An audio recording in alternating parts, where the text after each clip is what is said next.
Hi, good evening everyone. Astronomy for Fun. This is the evening hangout, one we promoted with an earlier hangout today. This hangout we're going to be concentrating on International Sunday and what sort of activities we're going to be getting up with. We've got three of us at the moment in the hangout. We're expecting a couple more, if not a few more after that, so they'll be joining after they've, Craig, had their tea? Yeah. Yeah, we just happened to have picked a tea time in the UK where they're all finishing off their is it tea and cucumber sandwiches, and no doubt glasses of wine. But on this hangout we have Craig, who was on the hangout earlier today. Hello, Craig. Hiya. Nice to be back.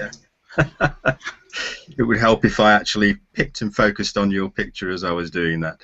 And we have Margaret Dixon. Hello, Margaret. Hi. We'll be taking a look at one of your rainbow pictures later on, I understand, so we look forward to that. That's a beautiful picture. I saw that a little bit earlier on.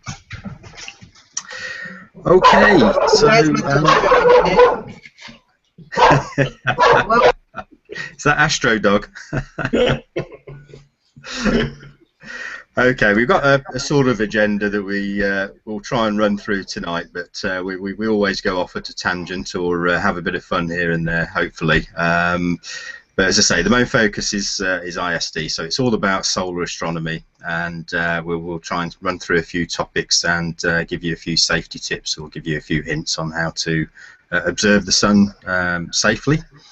And on that day, maybe we've got 3 or 4 events we can mention, especially where the AFF team will be at various points, and that we'll be handing out things like eclipse glasses for you to take away with you, and many other ISD events you should also see, because it's a global phenomenon. You should be able to search the web for International Sunday and maybe find a location close to you, because we only have a few to mention in our list. So we'll run through first of all the warning about never looking directly at the sun and never looking at an unfiltered sun. The sun can damage your eye in microseconds, I would say. So even a short period of time is not good for looking at the sun.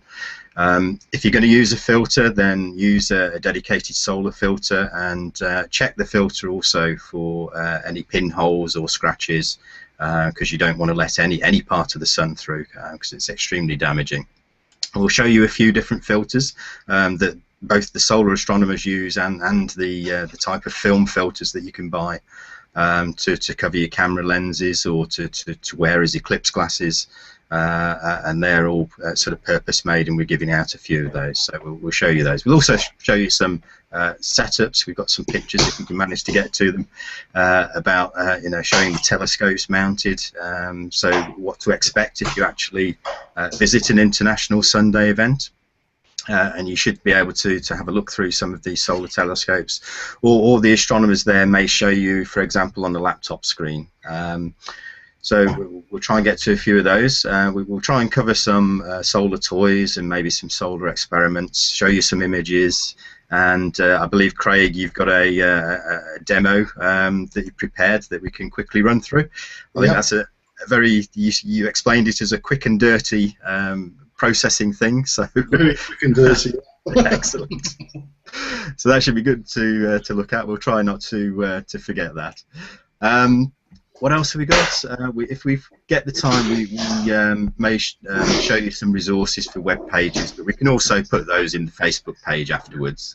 So web pages and maybe some tips for solar astronomy applications or apps that we use on the iPad or the iPhone or the Android devices. Maybe we've got a few favourites there to mention, and as I said, we will get to some images that we have pre-prepared. So we've had the solar warning, so let's kick off. I guess we can, the 3 of us between us, think of some ways of safely viewing the sun. If I start with you, Craig, what advice have you got for viewing the sun in a safe way? Firstly, never look through a telescope or set of binoculars directly at the sun unless you've got absolutely the right equipment fitted, the right kind of solar film or something like that. If you do, like you said earlier, your eyesight's going to be gone within a flash. Simplest way to look at the sun safely is to get yourself a pair of these solar specs. And Mr. Stephen Ramsden, who's the director of the Charlie-based Solar Astronomy Project, in association with, I think it's called Rainbow Symphony, it's a company in America. This year they've actually provided thousands of pairs of these to amateur astronomy groups across the world in order that come International Sunday we can actually dish them out completely free to members of the public so they can actually have a look through themselves. And that's the easiest way to do it. Cool. So the film that's in those glasses, Craig, we can actually purchase just the film and put it, or even make your own filter, I guess, which some of our members, I think Richard Bailey ran a small demo of that in some of our previous events of how to make a solar filter. Yeah, you've got the is it Barda solar film? I do believe it comes in 2 different strengths, so I'm not sure which one's which, but if you want a visual look through, you have to get the right one. The other one's mainly for astro imaging. But yeah, it's very easy to make. If you look at the scope that's behind me, this one actually has, my scope ironically hasn't got one on it, but the end cap, you usually find a little circle with a cap on it, and a lot of people actually fit the solar film behind that. And there's Margaret showing the cap. There's Margaret showing the cap there nicely, yeah. They fit the solar film on behind the back of it, and that should allow you to get a nice white light image. Yeah. And one thing to mention, as Margaret's just sort of holding it there, is not only to have a proper filter, but also to make sure that it fits securely. Maybe even a bit of masking tape as a sort of double safety feature. So to make sure it fits absolutely securely, so there's absolutely no chance of that falling off. This is a picture, if you like, of the Barda solar film that you can buy. Comes in sort of A4 sheets, and you can sort of cut that to fit. I think actually we had a picture of one of these on a. I don't know whether you remember that one, Craig. Let me try and get that one up, because that was, I did have a laugh at that one. I think you would need quite a few sheets of that A4 to cover this one. I mean, this was. I don't know whether you can see that. That's some solar filter. That's a serious telescope. That's amazing. That must have been an enormous sheet when it was put into that. I think that would have cost a bit to buy professionally. But the ones you will see are sometimes a lot smaller than that. So we'll be talking inches rather than that must be about a metre, that one. Oh God, yeah, it's massive. Okay, so if we're not using our Mark 1 eyeball, and we're not using one of these Barda solar filters, other methods that we can use are projecting the sun. So if you've got you can do it with a Newtonian reflector and an eyepiece. If you can extend a sheet of paper away from the eyepiece and hold it there, so it's sort of mounted and not wobbling about too much, then you can actually project the sun onto that, or you can actually get professional. Let me just grab one here. Solar telescopes that would do that, but also one like this, if I can get back far enough, which is one I take with me. This is known as a folded solar telescope. So the sunlight comes through. I don't know whether you can see that. What we call an objective, if I turn it the right way, through that lens at the front. And it sort of bounces around this triangle with some mirrors, and it projects on a sheet of card, as you can see at the bottom there, and that's a really safe way and quite a fun way to safely view the sun in white light. So just to explain, we can actually look at the sun in different forms of light or different wavelengths of light. White light is the broad spectrum of the sun, so as you would get off an incandescent bulb, the sort of full range of colours. and through white light, you actually look at what we call the photosphere, or the surface of the sun, and that mainly shows you some granularity if you have a very high resolution camera, but mainly it shows you the sunspot activity, which can vary at the time you're actually looking at the sun. So there's an 11-year cycle on that, or 22 in total if you want to take the whole cycle into account. And we're just past a solar maximum, I believe. It's now sort of waning, but there's still a fair bit of activity in terms of sunspots from time to time, mostly around the sort of middle area of the sun, from what I see. I don't know whether we've got a picture of those wavelengths. I think Craig's showing one now. Yeah. Yeah, perfect, perfect. So, Craig, if you want to just to explain those, oh, it's actually got labelled anyway. Yeah, it's labelled, yeah. Just to let you know, initially these are all false coloured in Photoshop after. But calcium K, it's running from 393.3 nanometers. So that's at the one end of the spectrum, of the visible light spectrum. And you've got hydrogen alpha, which is 656.28 nanometers. That's at the other end. And then you've got white light, which pretty much covers the entire visible light spectrum. And I think I've got, bear with me a second, just to show you the spectrum, if I can get it to come up. There's the spectrum there. Obviously, you've got visible light in the middle, so that's what we actually see. And as you can see, that's running from 400 to 700. Calcium K is going to be on right on this left-hand edge, the blue area there. Hydrogen alpha is going to be in the middle of the red area, and the white light's going to be covering the entire spectrum there. Then obviously you go out the areas that we can't really see: infrared, microwaves, radio waves, cosmic rays at the other end, gamma rays, X-rays, and that's how your electromagnetic spectrum looks. Excellent. Oh, I can come off that for you.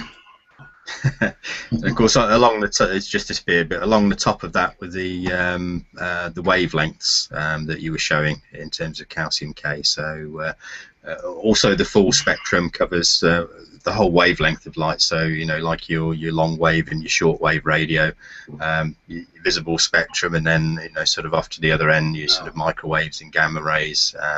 But we're generally only looking at extreme ends of that visible spectrum and the complete set.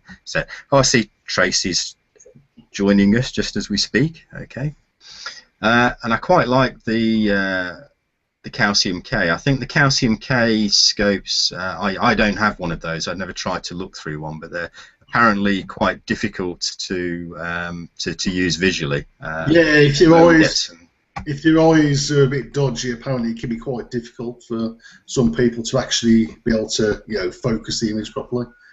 Yeah. So, but in a camera, really picks up both the sunspots that you see there, which is the same as the ones you see on the white light, but also what they call all of these plage areas. So these sort of what we would see in sunspot terms as penumbra. So the umbra is the dark bit and the penumbra would be around the outside, but calcium K really shows you the full extent of what we call those solar plage areas. So the different wavelengths of light show us the different features of that, and I think in terms of seeing that spectrum of light, I think, Margaret, you had a lovely picture of a rainbow which you wanted to show us, which really shows that. Of course, everyone's seen rainbows, but you know, to see it in images is really gorgeous. So there we go. Yeah, and there we see that sort of full visible light spectrum, right from sort of the indigo violet area all through the beautiful blues and hues of yellow, pink, and red and orange at the other end. That's gorgeous. It's beautiful. That was a good rainbow. Hi Tracy, are you with us? You were and then you went. Okay, maybe we catch her in a few moments. So, oh, we can almost hear you. Right, okay. I'm having connection issues, and I don't know if Craig can hear me because he's just took his headphones off his head. Because you're deafening me. I'm sorry. Hi, everybody. Hi, Tracy. Right, we're live, and we've just sort of pushed through some initial explanations of solar astronomy, or at least the wavelengths of light. We were just showing some images of you know, what the different wavelengths show you. So I'll just go to the picture folder again, if I can.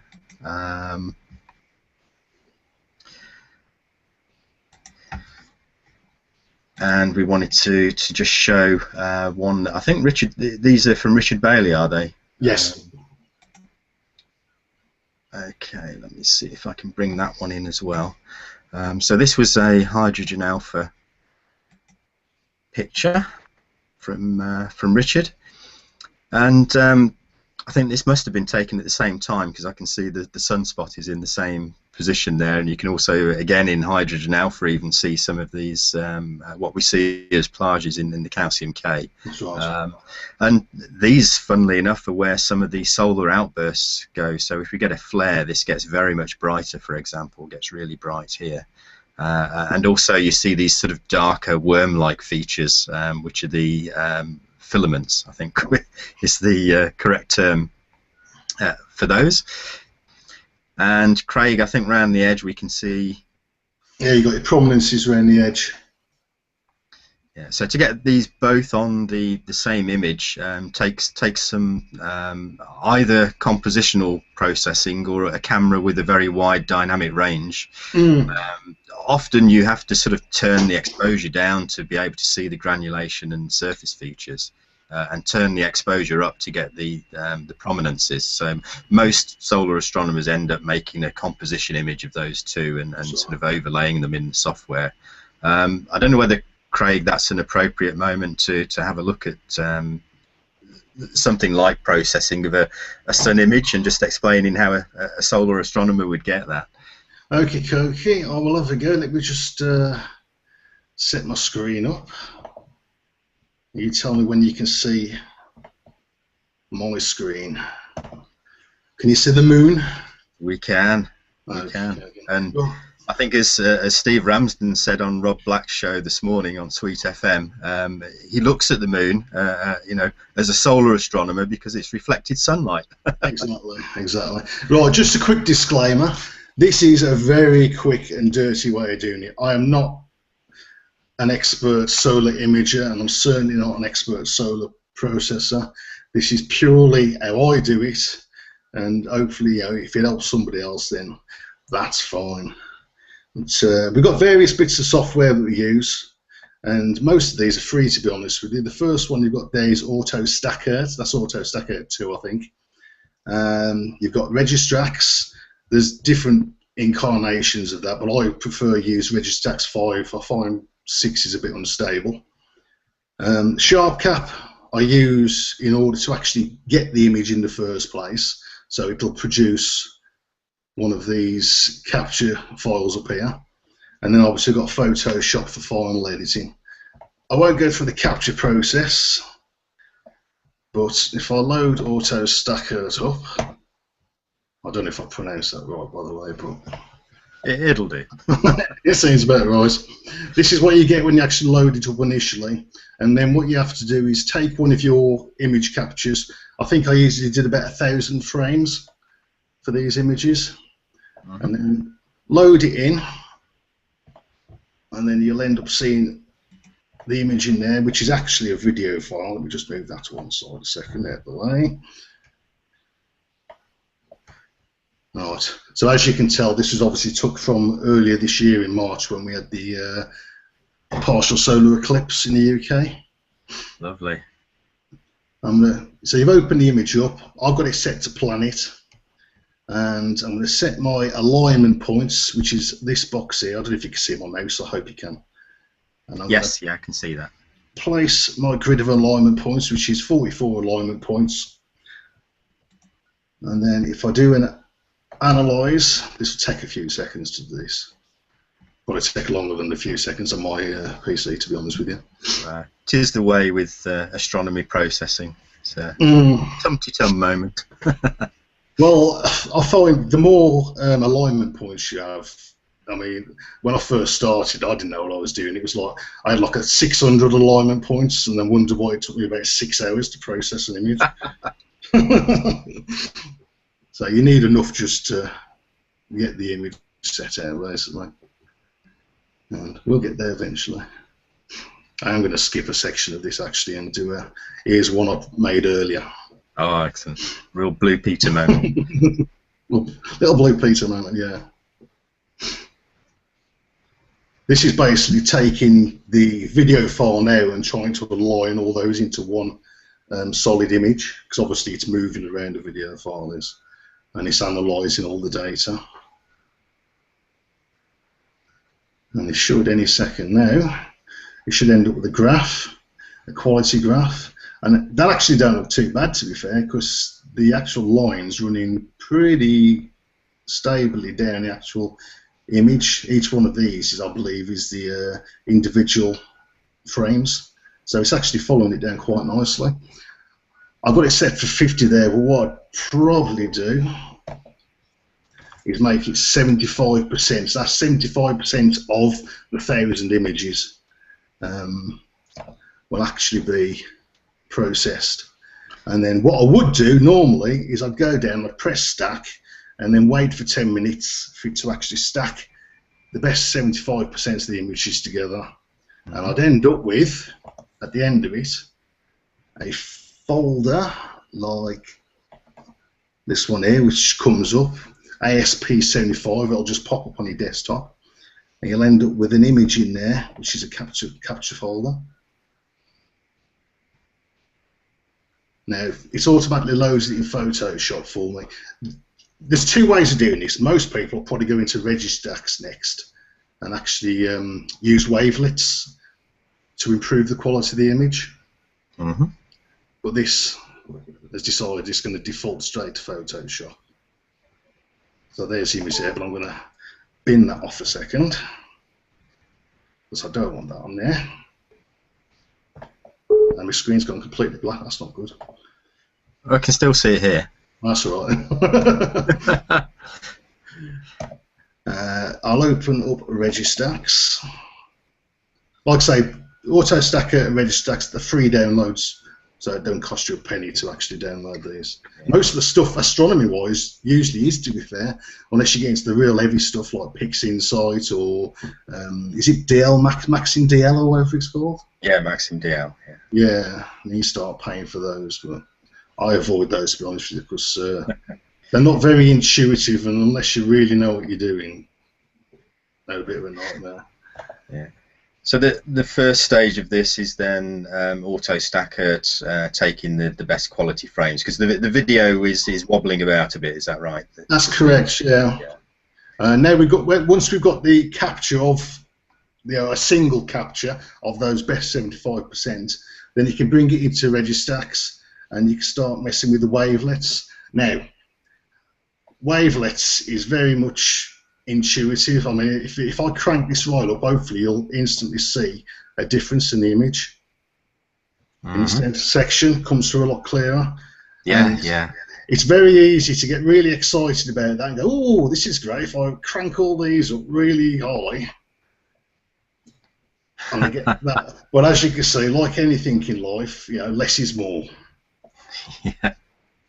So we'll crank these back down. And all we're trying to do basically is just get a bit more detail at the actual image itself without going overboard like that, because you notice around the actual limb there, you start getting a halo effect. Yeah, you get some, we call them artifacts. That's right, yeah. So you just want to play with it and just get it as best as you can. I mean, like I say, I'm going to do this quick and dirty, so I'm not overly fussed. Yeah. Just to get more detail than was in the original image here, so you can see there's definitely a difference there. And then all you do is you press do all, and hopefully that'll fairly quickly, you can see in the bottom left hand, that's done. Nice. and then I could save the image, and then I could take it into Photoshop. I'm not going to save that image because I've already got one done. And then we can quickly go into Photoshop. I'll say quickly. Well, as quickly as Photoshop does. Yeah. And we've got the image there, and like I say, you can see this is actually still. In fact, no, that's the unedited version, isn't it? That's why. Let me just close that particular file and open the one that's just come out of Registax. That one. That's better. That's a better image. Now, what you can do here, for anybody who knows Photoshop, you've got options, you've got your levels, your curves, so you can obviously bring the brightness up and down on certain areas just to improve things a little bit. You can take that down, you can take it up. Again, less is more. The more I crank that back, obviously the more you can see the prominences, but it detracts from the rest of the image, really, to be honest with you. So yeah, I mean, often we would, I guess, have layers of this. So you'd stretch a layer to get the prominences out, and then you'd put the surface of the sun on top of that, more or less. That's correct. Yeah, I mean, to get the prominences, you need it really bright, which tends to completely white out the surface. So you take an image of that, then you take an image of the actual surface of the sun itself, which you probably won't see much of the prominences, but you get all the surface deal, and then you basically layer them over the top of each other. Yeah. So I can flatten that, and then in fact, what I'll do is, if I take a copy of that background image, this is what I do, I don't know if other people do it, and then go up to Filter, go down to Other, and then High Pass. And what it does, it turns it like grey like that. And again, you can get mad on this if you want to, but it's just going to ruin your image. Keep it nice and simple, just enough to get the detail, but not enough to ruin the image. Drop that in, and then in the layers box here, you've got normal at the top. Click on that, down to overlay, and that'll add a bit more detail, makes it a bit more sharper. Again, if you want to, you can copy that image and it'll just lay it over the top. That's probably enough. Yeah. Two's probably enough, to be honest with you. Flatten that image, and then, like all good images, they like to have a colour on their screen. So if I open the hue and saturation box and click the colorize tick box there, and then I can use saturation to bring up the saturation of the colour of the colour we've got there, the hue. You can have the hue any colour you want, so you can make the sun whatever colour you want it to be, but most people stick with the standard orange ball. Yeah. Bring it in, and what I'd probably do now, to be honest with you, is flatten that, use the crop tool, hopefully just to crop what I've got, and save that. And it's dirty, it's not probably the best way of doing it, but it's the way I know how to do it, and you've got a reasonable image by the time you're finished. Yeah. And that's what's up. 2-3 minutes it took me to do that. That's pretty cool. That's a pretty good demo. Thanks, Craig. Yeah, I think not a problem. And we did notice we started off with a sort of grayscale mono image, because truly in hydrogen alpha it is really looking at a thin wavelength of light, and it is pretty much mono. And even though when we look through a hydrogen alpha scope it's actually more of a red image, the mono cameras tend to pick that up a lot better. Sure. And then we can colorize it to taste, because people have different preferences as to what color they expect the sun to be in particular wavelengths. Thanks, Craig. I actually personally find that inverted is a brilliant way of bringing the detail out of the surface, where your filaments are. If you invert the image, it looks fantastic. Yeah. Okay, so we got to part way through the safe solar viewing setups, and these filters like calcium K and hydrogen alpha are other professionally made filters, fit for the purpose of specifically solar viewing through telescopes. There are also white light versions of those filters for telescopes as well. So we had the film over the objective on the front, but we also have something called a Herschel wedge, which actually fits on the back of a refractor telescope and gives you white light, and that's a sort of high resolution way of picking up the sunspots if you're doing imaging. Also good for visual, but you tend to have to put what we call a neutral density filter on to sort of dim that light down because they're still quite bright. Tracy, have you got any solar telescopes in your inventory?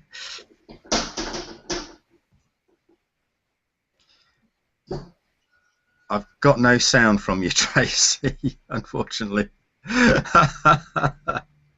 Damn those internet connections. Oh yeah, okay. We get it.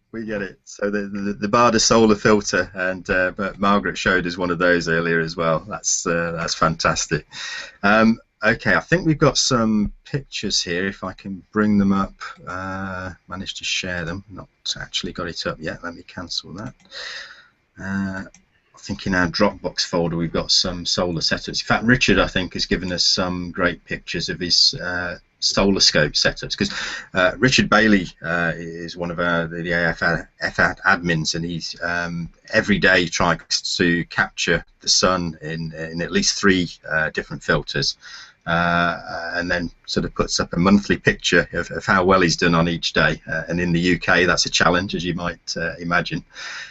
So he sent in some pictures of his various solar setups that he uses to get these 3 white light images. So I'll just bring one of those up for you, and we'll let the team guess which one it is.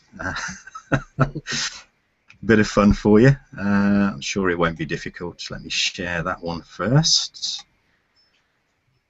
Okay, so which one might this be displaying? That's his white light filter because it's got a Herschel wedge on it, is it? Mind you, is that his ST80? I'm not sure if his ST80 is actually modded to use hydrogen alpha. Yeah, that very much looks like you say, Craig, like a Herschel wedge on the back of there, which is actually takes from a refracting telescope. You wouldn't normally put an eyepiece at this end, but this is a special white light filter that actually eradicates not only most of the light from going to the eyepiece or camera, but also the heat, and that's the important thing. That's why it's important also that these refractors used in this way are have glass objectives and not plastic, because the heat buildup in the telescope itself can be quite substantial, and that's why these only work with smallish refractors as well. Refractors over a certain size, it's probably not advisable to use a Herschel wedge on those. So you have to be very careful and knowledgeable about some of these filters and how to use them appropriately, I would say. So yeah, that looks very much like the white light one. And I think if I can find it, there is an actual picture of, just to make sure we know what a Herschel wedge looks like. The Herschel wedge itself. So the previous one was, I think, a Lunt wedge. The picture we've got here will be, I think, it's Barda, isn't it? Barda one. That's right. Yeah. Okay, and the Barda one has a sort of nifty little finder on the back as well, where it chucks some of the light out onto a small screen. That's really useful, actually, because I think, as you know yourself, finding the sun without a dedicated solar finder is actually a lot harder than it actually looks. It definitely is, because I mean, a lot of telescopes are magnifying to a certain extent. I mean, everybody thinks the sun is big in the sky, as they do the moon, but when you actually look at it in terms of how big the sky is, and actually the eclipse glasses are brilliant for that, because when you look at the sun through eclipse glasses, you actually see it as the eyeball size, and people are quite surprised at how small the sun is. And to find it in a magnifying telescope is extremely challenging, quite frustrating can be. So there are special solar finders that you can buy, because obviously you couldn't look through a normal finder. It would burn your eye out instantly. So you need, again, like you need special solar filters, you need specific solar finders as well, and that's one purpose of that little window on the back. So that's a white light wedge. So let's bring up one of Richard's other pictures. To the next one. Now the next two, I think, are probably going to be quite difficult to maybe figure out which one is which, because the calcium K and the hydrogen alpha really don't have to look any different from the outside. You would only know from looking through them, I guess. Well, this is PST. So is his PST hydrogen alpha, or is it calcium K? Oh, there's a good point. Has he got two PSTs? I don't know. I'm going to say that's the calcium K, because I'm pretty sure his hydrogen alpha is on ST80 mod. I think you're right. In fact, I've only got a little picture of it on my preview, but yeah, it looks completely different. So we'll go with the calcium K on that one. That's not due to knowledge of this particular scope. That's more the fact that I know Richard and I know what he's got. Yeah. Yeah. So the company that did these, the Coronado PSTs, which is it's actually Mead now, I think. Yeah, I think Mead's Mead or Celestron. Can't remember which one of them it is that took it over. But there used to be a company called Coronado that made these, and this was sort of the low-cost entry-level model that they came up with. It's absolutely brilliant, and really cost-effective for people wanting to get into hydrogen alpha. And that's a DM. That blue box on the back is I don't know if it's a DMK31. I think Richard's got. Yes, yeah, I think you're right. Yeah. Certainly a DMK in the name. Can't remember the number. Perfect. Yeah, so that's another setup, and these scopes can be used for absolutely nothing else but looking at the sun. Yeah. They're obviously telescopes we can't use at night. Hello, looks like we've got another visitor coming in. Yeah, and two traces. One's not good enough. We need two.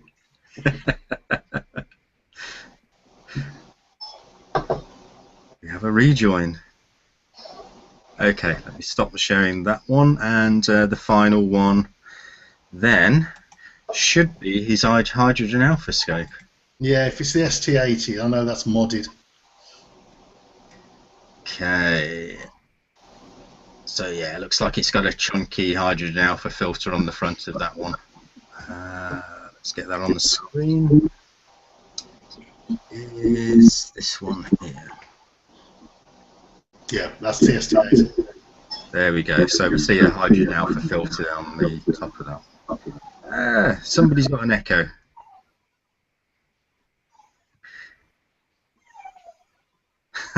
Somebody's got a dog that's whinging as well. Yeah. And Tracy's coming in and out. Hello, Tracy. Hi, can you hear me now? Yes. Yes, can hear you. Excellent. Welcome to the audio group. Thank you.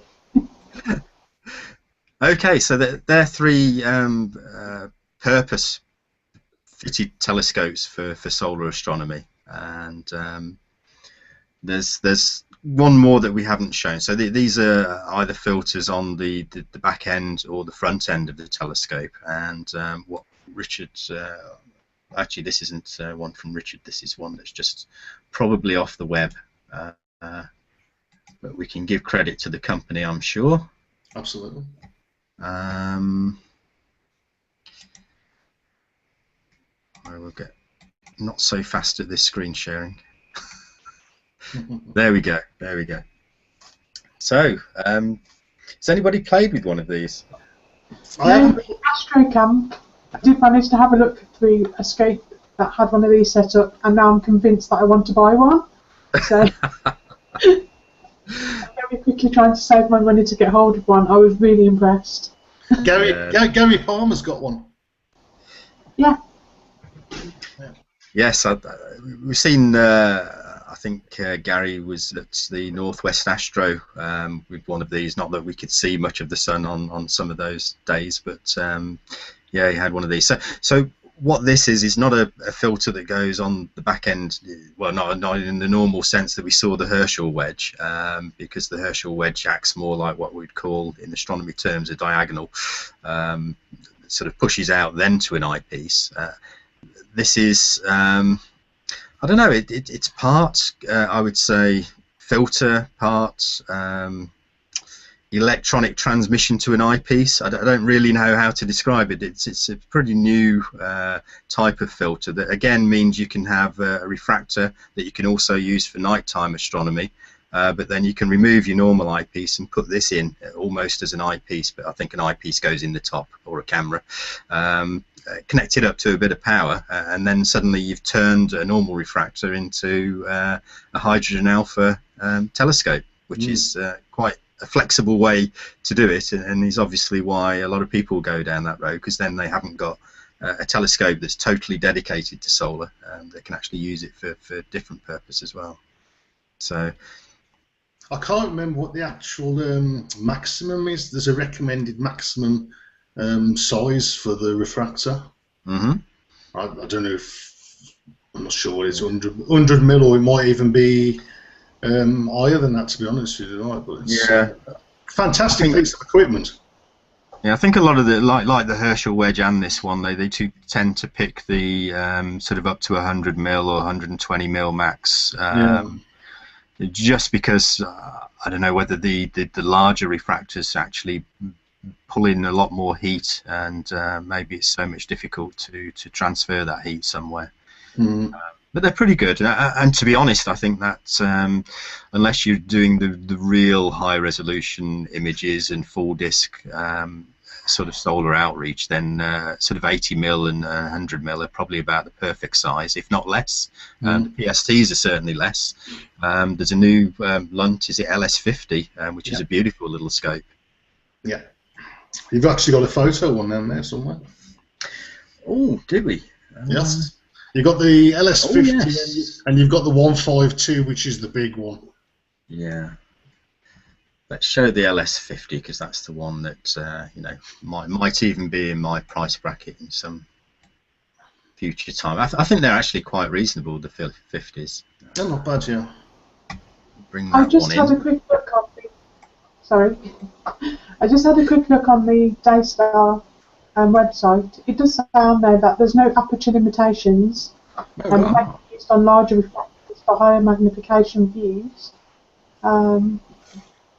But it does mention that it's for use on refractors of f4 to f9. So That's pretty reasonable range. Okay, quite a flexible little toy. I think they come in two types as well, don't they, Tracy? They come in two types. There's one for the photosphere and one for the chromosphere. yeah, that's right. So you've got the two different types. I spoke to Gary Palmer recently about which one, because I was like, well, how do you choose? And apparently the chromosphere one, you kind of win-win, so you can get both prominence and chromosphere. That's right, yeah. The chromosphere one, so it's a no-brainer really. Yeah, I guess sometimes it depends what camera you stick on it as well. You need maybe a slightly higher dynamic range to get both. So some people with one camera might not be able to do that, and others will manage that perfectly well. Yeah, good point. Yeah, and another thing to mention about these special solar telescopes, if you like, that only do solar, you can see a great big chunky thing sticking out on the side here, which is part of what I expect is the pressure tuning mechanism. So to get the right, should we call it sharpness, of the picture, the sort of ambient air is tuned around the what we call an ethalon filter to get the sharpest picture, and to tune what we would say is the sweet spot for the image, I think is the best way to describe that. And also on this picture you see one of the solar finders that we were talking about. That time, is that mounted the right way around? Can't really tell on that. Oh, yeah, it is. Yeah. Fantastic. And we call it a fancy solar filter, but really it's a hole in the front end and a little projection board at the back end. Exactly. Yeah. Yeah. So we have seen this made out of 2 bottle tops and a lollipop stick in between. Richard Bailey, Yeah. Bailey, an expert at making them bottle tops and lollipop sticks. Fantastic. And they work just as well. They do. They do. Okay. I'll just nip down what we've talked about. So we've done the warning about solar viewing. We've listed some safe solar viewing practices. We've been through the eclipse glasses, the specific filters that we have, like the wedges and the hydrogen alpha, calcium K, solar telescopes, so that are dedicated to solar viewing. We've seen Craig's demo. Thank you very much for Craig. That was brilliant. I think we've seen some solar images. I'm not sure, Craig, whether we had any more in the file that we can show later. Possibly. I'll have a look. But one thing I do want to just quickly chat about, if the team has had any experience of good apps, like on iPads, iPhones, or desktops that they use for their solar viewing or to aid their solar astronomy. I had a look the other day for solar-specific apps, and to be honest with you, I was struggling. There's lots of astronomy apps, but not so many dedicated solar apps, to be honest with you. Yeah, there is one I use on my iPad, which I'll get a picture up of. There's one I've played with on the desktop as well, which I'll mention because I haven't got I might have a picture of that we can also put the web pages up on the Facebook page afterwards for those that are interested. The one I've played with on my PC or my laptop is called J Helio Viewer, which takes Soho images, I think, and you can sort of pull down the most recent solo images and animate them even into little movies. So where you see these solar flares going off, and you see the coronal mass ejections, which are the prominences in effect that you see at the side of the sun, grow larger and larger into a big massive loop and suddenly blow off in a great explosion. You can actually capture those and sort of animate them. If you know when they've happened, you can go back to the Soho images and collect them for that period and put together your own movie just to keep for your own purposes or to display at presentations at your astronomy club or your school project or something like that. So that's J Helio Viewer. We'll put the links up on the page. This is one I found for the iPad as such, and it's called Solar Monitor. Okay. And again, I'll put the link up on this one. This one's quite good because you get the different coloured light images for, as you can see on this one. Today at 19:15 earlier, when I took these, or 9:55 in the morning, and 10:05. So they're fairly recent, up to date from when I took these snapshots, and it gives you sort of all the details on what the solar wind is doing. And I think if I go through this folder, will that change? Yeah, so that's an example of picking the what we call the Solar Dynamics Observatory. So these are actually from space telescopes that are watching the sun constantly in all different wavelengths of light, and this is, I would say, the closest that you see in colour terms to hydrogen alpha. So you see the same sort of prominences at the edge and the on the surface and the filaments. And you can go through. There's also what they call the HMI intensity gram, which is similar to the white light image, so you can see all the sunspots. There's this wonderful combined image which you would never get through a telescope. So this is a composite image of all sorts of wavelengths of light that really highlight almost the magnetic loops that you can see there, as well as the filaments and everything from the other filters that are being monitored. And then there's also some of the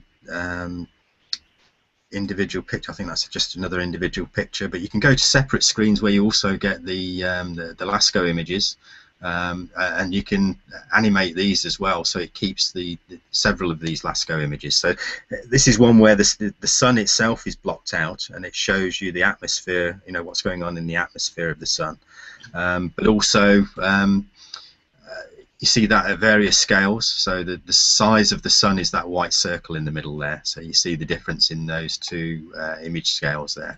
It was also a great image for watching Comet Ison die. Yes, yeah. So a lot of people do actually, you know, spend their time looking at all of these images for what we call sun grazer comets, and also if we know a comet is rounding the sun, then you're perfectly right. This can be used to monitor that. So as this animates, you will see some of these dots are like cosmic ray hits. Some of them might be sort of comets or stars or planets coming onto the scene, and when you see the animation of this, you can actually pick out star fields, or you can pick out planets and sort of watch them from day to day, cross under or over, or, you know, behind the sun. Something you can't really watch them do at night time, because obviously the stars are way too close to the sun to observe safely. So this is another safe way of observing, you know, something that's gone out of view for nighttime astronomers, and they can actually pick up the star or planet or comet and watch it develop as it rounds the sun, and then pick it up again once it's out of the way of the sun. So this is quite a good iPad app, and shows you sort of all of the flux readings and the KP index. So if you're looking for solar weather forecasting data, that's all here, for when flares are happening, and you can get various detailed views of that. So you know, normal stuff as well. So aurora forecasts. So, you know, anything, virtually anything you can think of to do with the sun that you might be graphed somewhere, or pictured or imaged, is on that app. So that's one I find particularly useful. That's cool. Okay, so we'll put any links up that we found to web pages. I don't know whether there are any web pages like Heavens Above. Do you get any data off Heavens Above? I don't personally. I mean, I've just found an app quickly looking on App Store, and it's called, what's it called? Soho. So it's obviously, again, it's their dedicated app, and if I can get it to work, put my finger on again. Like I say, it shows all the different wavelengths, and these are updated every few minutes. So yeah, they're pretty much live images as well. Yeah. So that's quite useful for seeing it in these different wavelengths. But it's important to know, I guess, that you don't actually need a telescope. There's a, you know, billion-dollar telescopes out there in space, freely giving away their data for you to download and process here on Earth. You know, so very cheap to get into solar observing, and something we can even do as long as you've got a connection to the internet in the field for outreach, and show people the various images and the different lights. Well, a lot of those images come from the Solar Dynamics Observatory, and they've actually got their own website. So you can actually go on their own website and you can have a look. You can drag the images off, and I believe you can make your own little video files using their footage as well. So that's quite excellent. We've got an Andy at the end here. I don't know who Andy that is that's coming. Hello? It's not me. I think we've had a few people join. There's a couple of added, but I don't know how. We got Titch. Titch is on, but he's keeping quiet. Hi, Titch.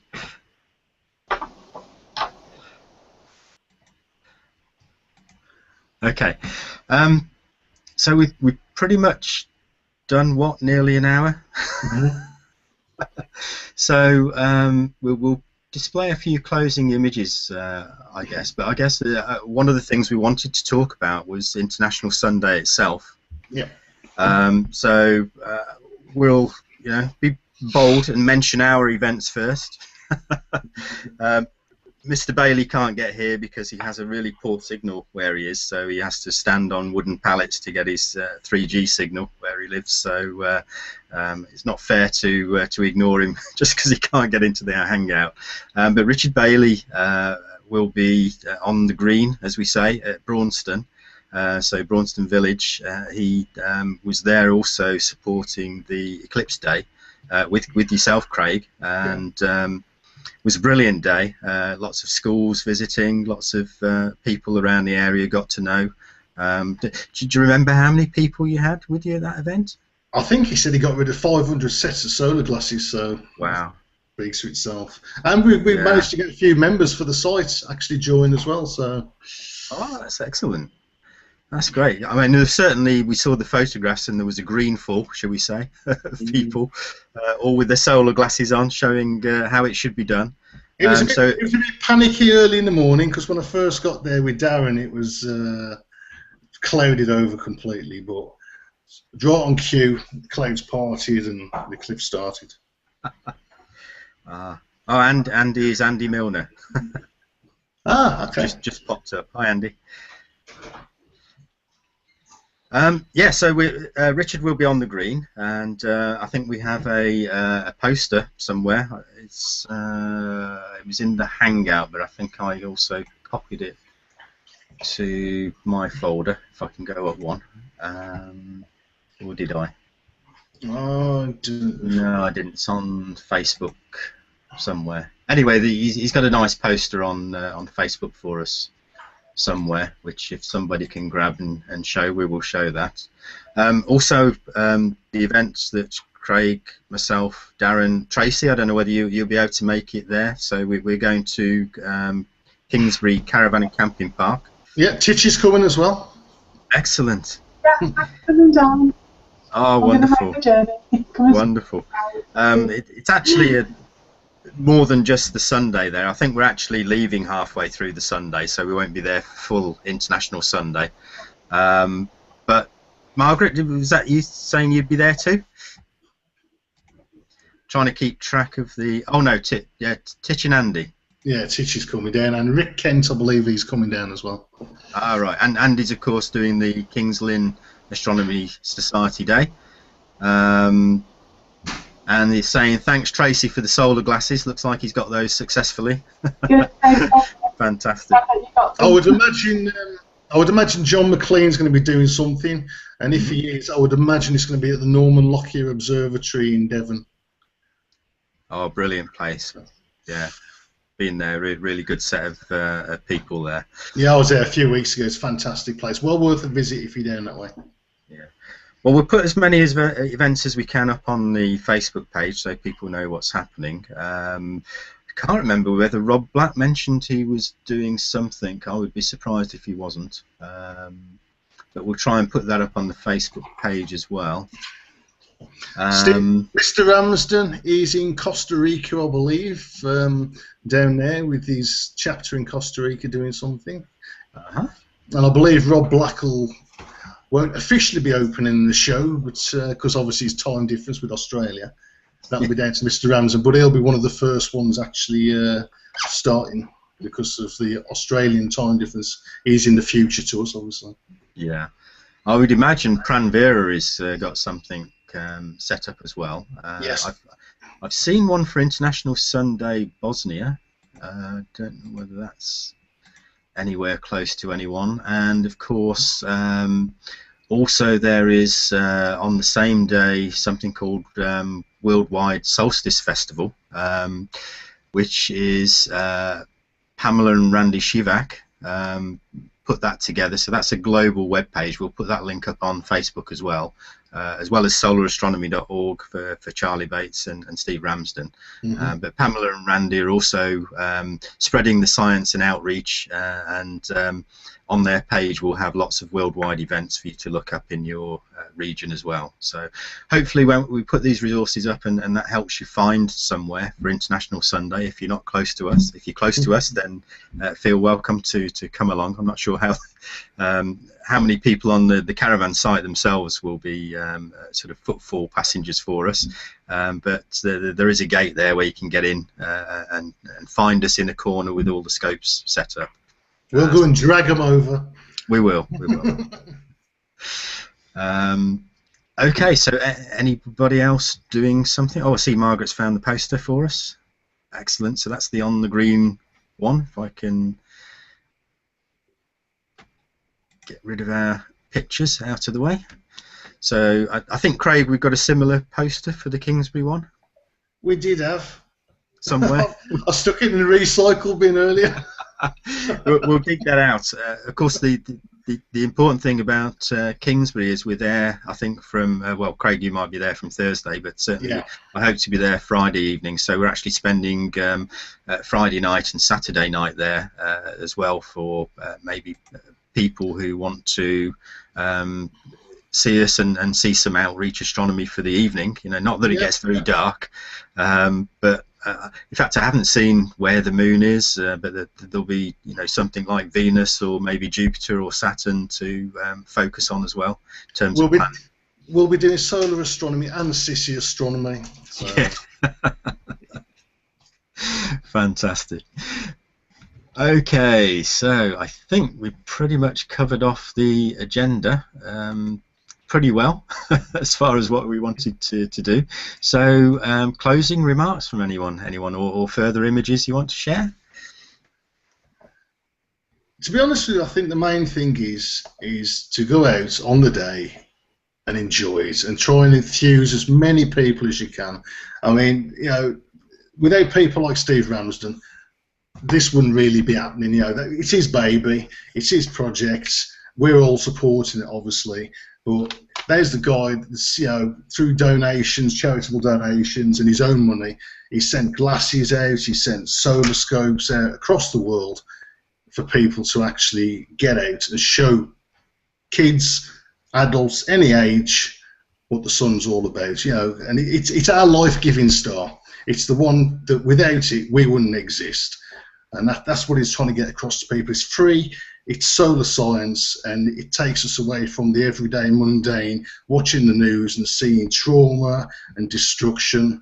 You know, it's just hopefully putting a smile on people's faces. Okay. Sorry, Craig, I opened up a video file there and it was got this crackling noise on it. I don't know whether you heard that. No, I didn't actually. Hopefully I haven't got that mixed in, so it's a shame because when I play the video now you won't be able to hear the noise, but let me just get rid of a few pictures. I just wanted to show this before we went. Let me see if I can share it while it's paused. Where has it gone? Andy just posted a comment to say that he was very lucky last International Sunday. They had a large fun day at King's Lynn, and there was over 2,000 people there. Wow. And there was people there was 6 scopes set up. Oh no, sorry, that was last week. Yeah. Sorry, Andy. Well, that was what we sent the solar specs down for. Well, I mean, okay. that's the important thing, though. It's, although we've got, you know, International Sun Day, something you could do any day of the week. It doesn't have to be once a year. It's getting out anytime you want to get out. When the sun's out, set your scope up. It doesn't have to be in your back garden where you're isolated. Go in a park or anywhere. Set your scope up, and hopefully people will come across, and you can just show people. Yeah, I've known a few people that have just set up outside their house on the street, and they've got their neighbours out to come and have a look too. It's a great way of, you know, just sharing what you're doing and making people appreciate astronomy too. In 4 times a day. In fact, for the event we're having, we had a sort of mini star party at Kingsbury just to sort of suss it out, really. And Craig and I were there, and Darren came along as well to have a look. And we actually caught some people walking by, and they were very interested and stopping and chatting. Even people with telescopes saying, "I've had it sat in the cupboard because I remember that. I really ought to get out and use it." So hopefully we enthused them to actually do that. So I don't know whether you can see this video. Yes. Just one thing I wanted to leave you with was there are some great sort of science toys for kids, you know, small and big kids. And you can create all sorts of little toys. This particular set, you can make all sorts of wind-driven propellers and boats and you know, different toys to play with on that, and all sort of teaching kids about the power of the sun and how it can generate electricity and heat. Oh, Tracy's got one as well. Oh, let me. I can't see that. Is it up? Oh yes, there we go. Same toy, brilliant. I've got Thanks, one, Tracy. and I'll tell you what. You say they're for kids and adults. Kids can obviously put them together. It took me ages to try and put the blooming thing together. Part of the challenge. Brilliant. Okay, let me just stop that share, and I think we've kept people long enough. We'll just have a final goodbye from the crew. So, Craig, thanks for joining us. You're welcome. And the earlier hangout, and also Margaret. Thank you very much for joining us and showing us your rainbow picture. That was beautiful. It's been very informative. Thanks, guys. It's been good to do. Excellent. And Tracy, glad you could make it. And looks like you've sorted the internet connection. It's looking great now. Titch and Andy joining us. Very quiet. No video. But great you could join us. Maybe we can sort of include you, and we hope to do some hangouts where we actually do some live streaming at some point. We did some earlier today. Thank you to Kevin Spencer-Smith and John McLean for that. That was brilliant. And final goodbye from me. So everyone, enjoy International Sunday. Enjoy every day, in fact. Be safe. Yeah.